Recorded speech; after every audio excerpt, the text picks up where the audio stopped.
Araba Afrikalo tile 27 san 2022 aw minnu sɔgɔlen mana Mali kɔnɔ ani Mali kɔkan an ka foli baw ye dante foli min na ni aw ka kunnafoni surun kɛnɛ sigilen ye Mali kibaru jabarani kɛnɛ.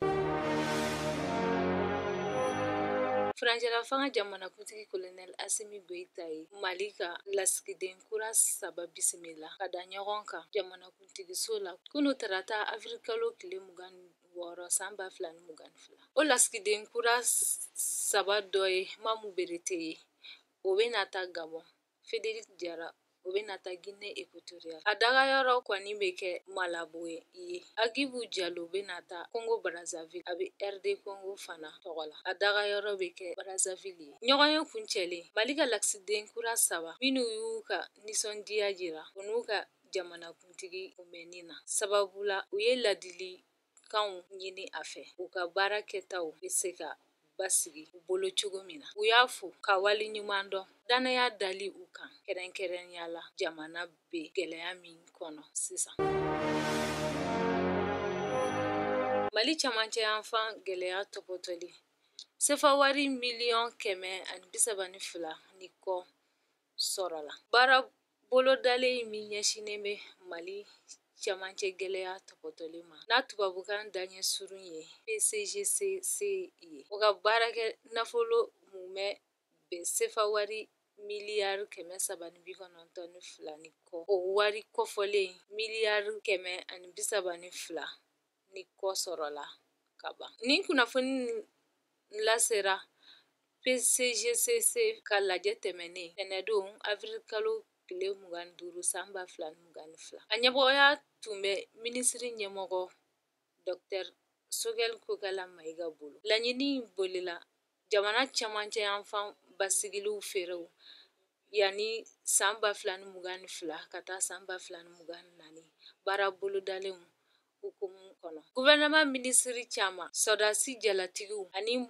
mɔgɔ surandilen wɛrɛw tun b'a kɛnɛ kan.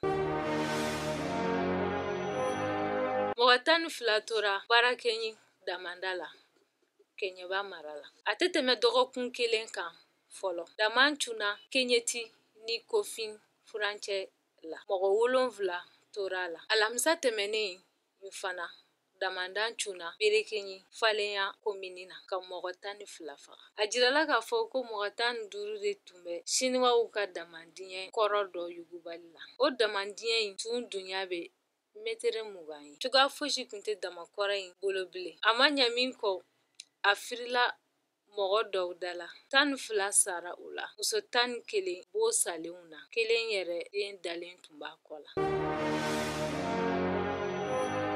Mali ni UNICEF ka baaraɲɔgɔnya hukumu kɔnɔ Canada ye sefa wari miliyɔn 19 di. Denmisɛnninw ladonko ɲuman siratigɛ la Canada gouvernement ye dɛmɛba kɛ UNICEF tun ma deli ka min ɲɔgɔn sɔrɔ fɔlɔ. Bolomafara ye Mali ni UNICEF ka jɛ ka baara hukumu kɔnɔ. Nin kunnafoni in lasera ntɛnɛndon Afrikalo tile 25 san 2022. Dɔnni bɛ dɛmɛ in sefa wari miliyɔn 19 kan. A bɛ dabɔ musow, musomanninw ani denmisɛn minnu si tɛ tɛmɛ san 5 kan. N'u bɛ gɛlɛya kɔnɔ ka yɛlɛma ɲuman don olu ka baloko cogoya la yanni san 2027 cɛ. Denmisɛnninkɔrɔba mago bɛ kɛ fɛn o fɛn na ka kɛɲɛ na a si hakɛ cogoyaw ye. Ni dumuniko ni yiriwali baaralakodɔnnenw bɛ na wasa don la. Dugu 300 bɛ na dantigɛ ka kɛ denmisɛnninw teriw ye. U mago bɛ fɛn minnu na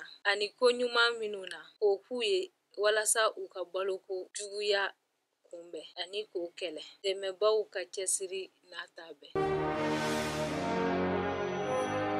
Nin de bɛ dan se an ka bi kunnafoniw na ka lase aw ma. Aw k'an bɛn wagati wɛrɛ nin kɛnɛ kan. Ala ka sunkalo tɛmɛko ɲuman da ni silamɛw bɛɛ lajɛlen ma.